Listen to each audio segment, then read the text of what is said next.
Donc là, c'est le chapitre 11. Oui, c'est le chapitre 11 du tome 2. Enfin, c'est le chapitre 11 et c'est dans le tome 2.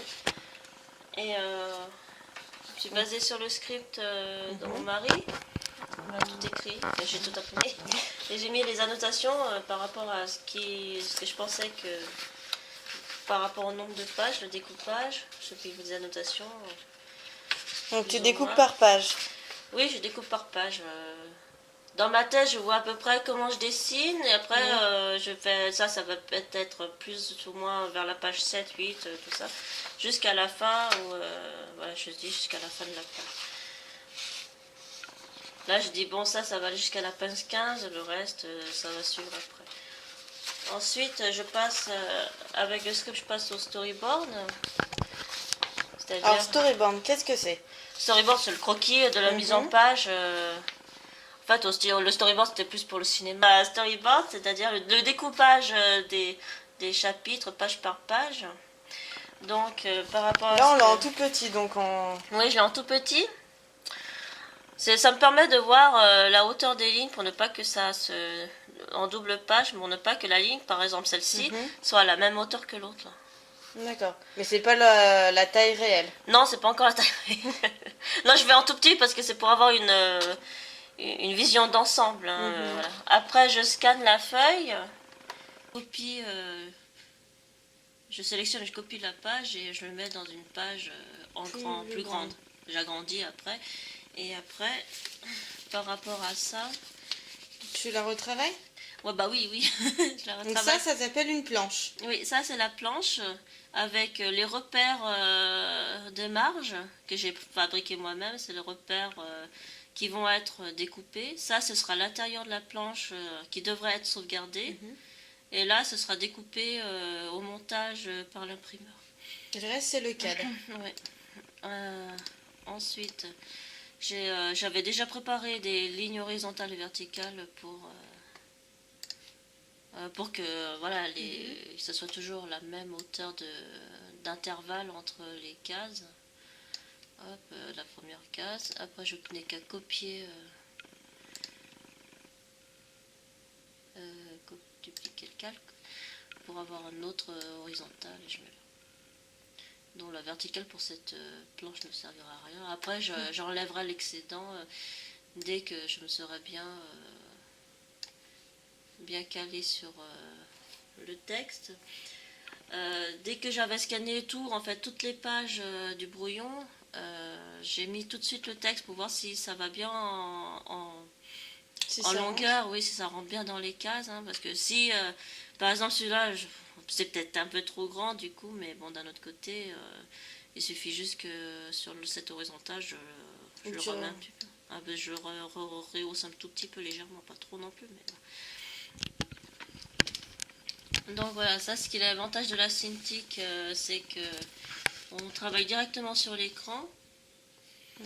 C'est la 13 HD, c'est la plus petite, la Cintiq 13 HD, parce que la plus grande, c'est 24 HD qui fait la taille d'un écran d'ordi. Ouais. Et tu travailles dessus, tu redessines avec. Ouais, je travaille dessus, je dessine avec, tu vois, je pointe. Là, après, je fais... ça, c'est le calque de mon brouillon, là. Après, c'est un autre brouillon. Sur ce brouillon, je peux redessiner directement en agrandissant. Voilà, je travaille sur le brouillon en une autre couleur pour faire plus de détails. Je dessine souvent en bleu parce que c'est l'habitude.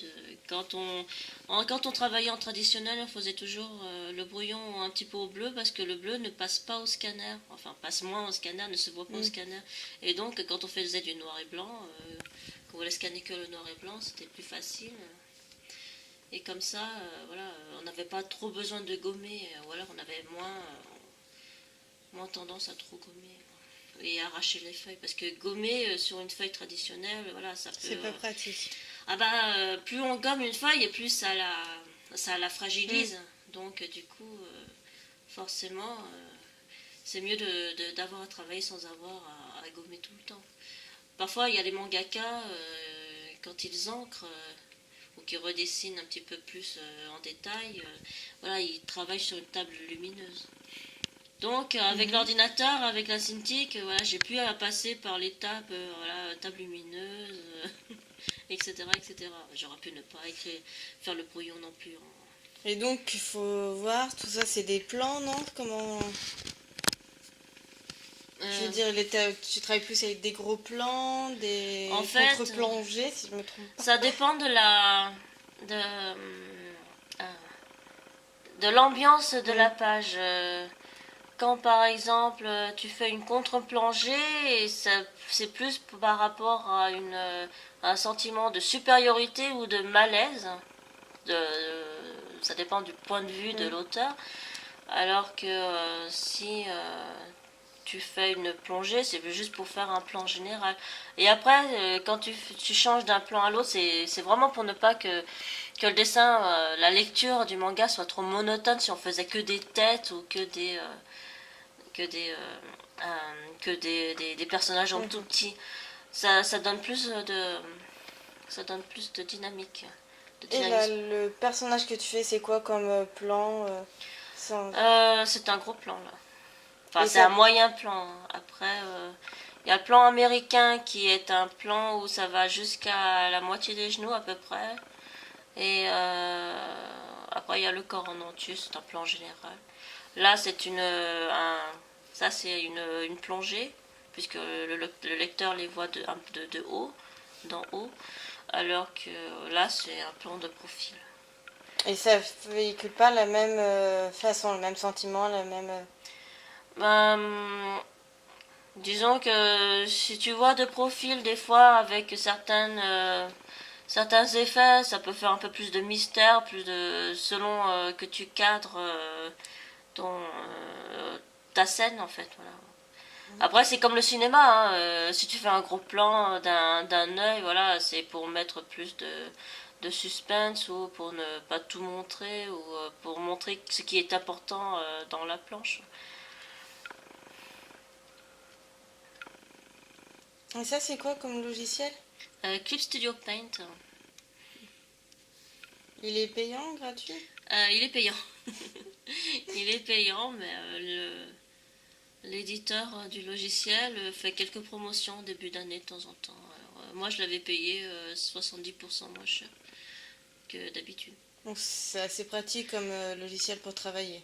Oui, parce qu'il il est assez fluide, malgré le fait que mon ordinateur soit vieux et qu'il n'ait pas beaucoup de mémoire. Par exemple, par rapport à Photoshop, quand je travaille sur mon ordinateur avec tous les logiciels sur cette session, voilà, il rame un peu, alors que Clip Studio Paint, ben, il ne rame pas trop, ça va.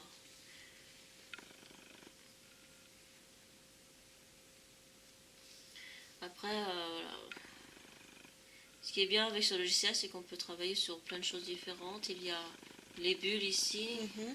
Elles ont toutes des noms différents, les bulles ou... Oui, enfin, oui, elles ont toutes des noms différents. C'est juste, voilà, pour se repérer un petit peu. Mais en fait, on n'est pas obligé. S'ils marquent une bulle pour le anxious, l'anxiété, on n'est pas obligé de faire que pour l'anxiété. Voilà, c'est juste voilà, des noms comme ça qu'ils ont mis pour les différencier. Mais après, il n'y a pas de... Il n'y a pas d'obligation, on fait comme on veut. Mais bon, c'est vrai qu'il y a quand même quelques codes au Japon. Des fois, si on a un logiciel en anglais, comme ici, parfois c'est marqué blur. Blur, c'est tout ce qui est flou. Effet, bon, c'est effet. Sharp, je ne me rappelle plus. Enfin bref. C'est à moitié en français et à moitié en anglais, alors. C'est pas pratique. Parce que là, il y a flou gaussien. Flou gaussien, c'est ce qu'on fait le plus pour les floutages. Après, tout ce qui est filtre. Après, il y a plein de choses différentes. Voilà, mais comme ça, c'est tout ce qui est motif tampon, normalement. Tout ce qu'on a déjà eu sur Photoshop. Après, ça, c'est les motifs. Tout ce qu'on peut faire qui peuvent se reproduire, ça c'est comme les chaînes. Après, et pour l'utiliser, tu dois principalement la brancher à ton ordinateur. Oui, la Cintiq, elle est pas. Cette Cintiq là, elle est à brancher à l'ordinateur, elle n'est pas indépendante. La Cintiq qui est indépendante s'appelle la Cintiq Companion, ou qui possède en lui-même un processeur et une capacité de mémoire en elle-même. Mais là, c'est la Cintiq normale. C'est comme une table graphique, mais avec un écran, c'est tout. Je peux pas l'utiliser sans ordinateur. C'est les trams qui sont sur eux, il y a des effets de ligne. Je ne les ai pas utilisés récemment, mais bon. Surtout les trams en monochrome.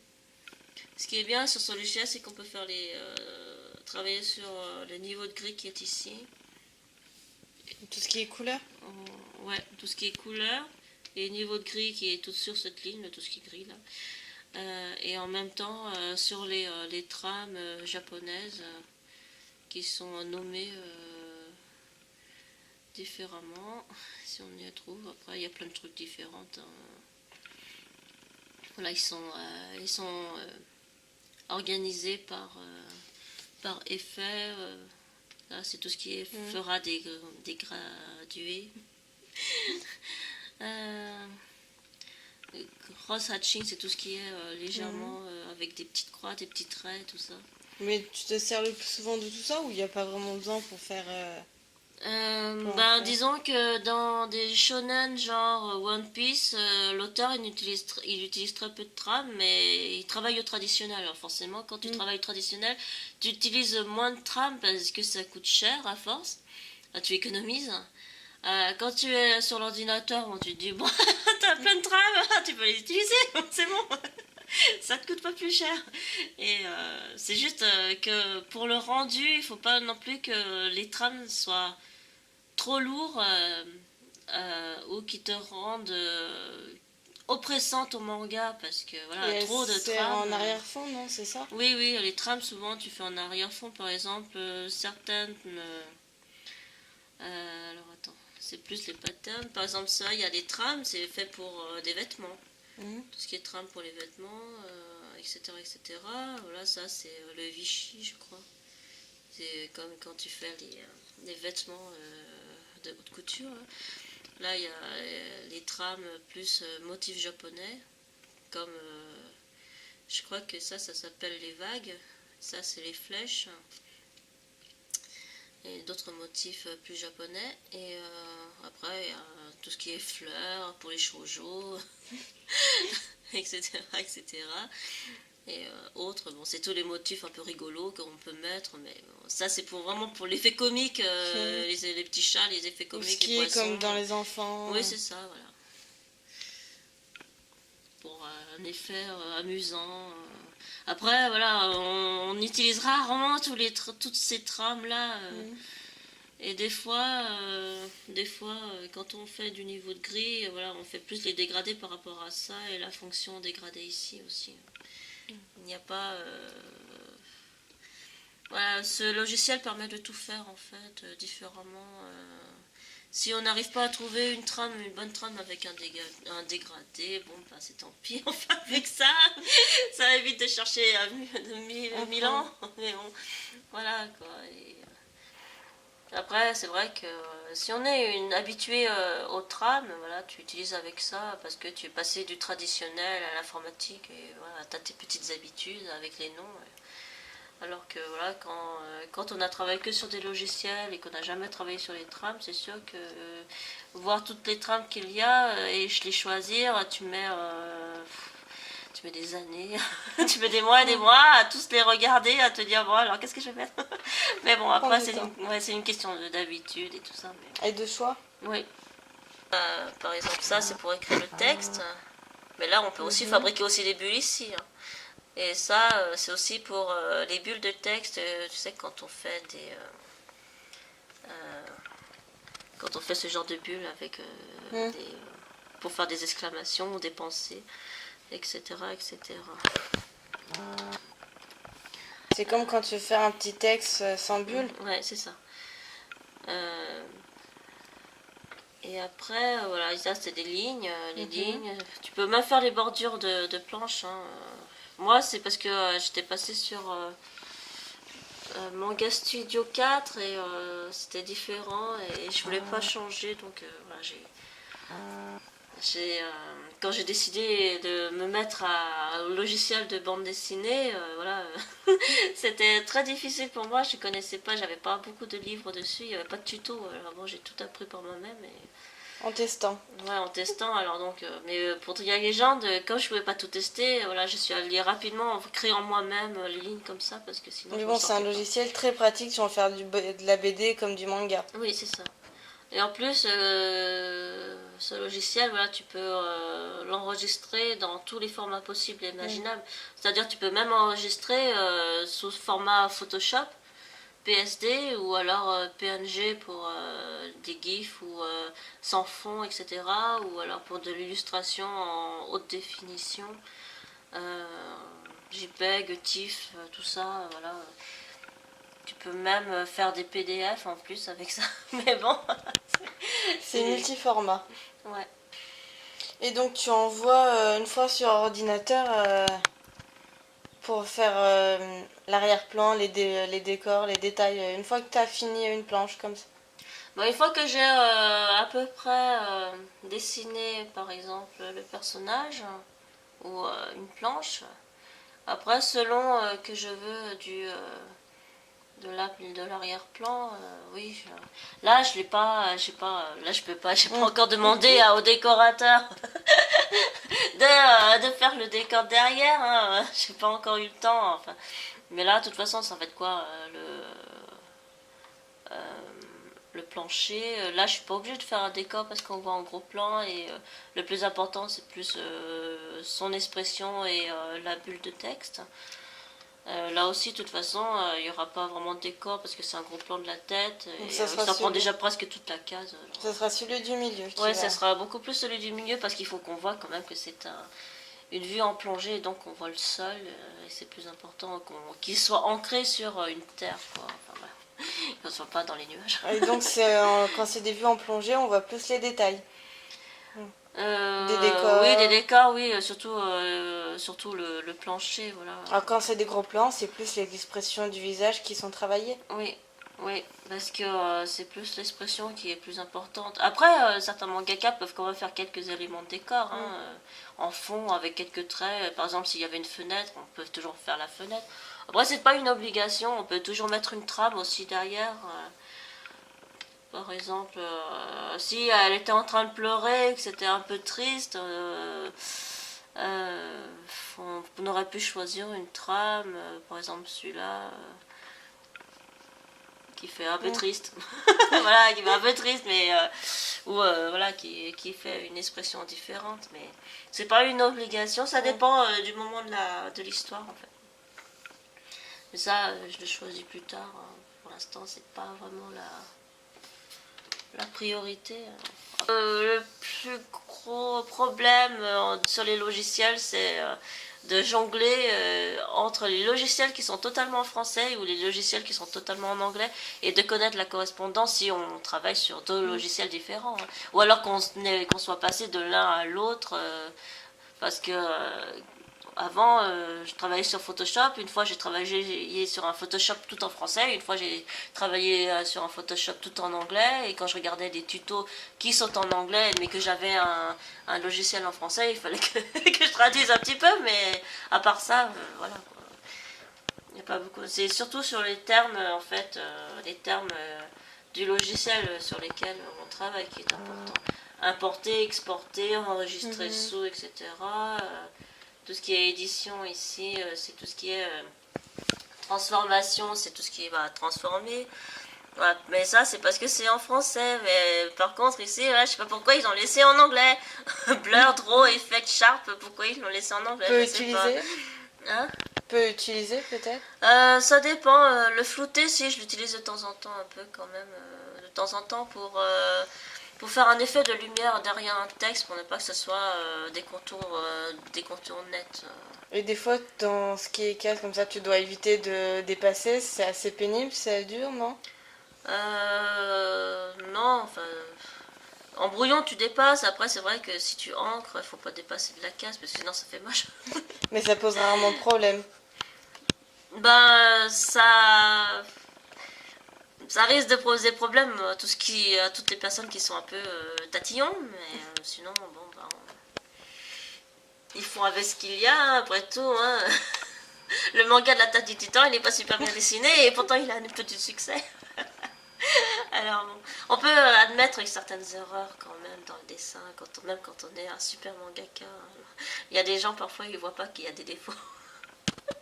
Il n'y a que d'autres dessinateurs qui voient qu'il y a des défauts. Oui, parce qu'un simple lecteur qui s'en connaît pas ne verra pas. Oui, c'est ça. Bon, merci beaucoup de nous Ouais. avoir montré en exclusivité quelques croquis.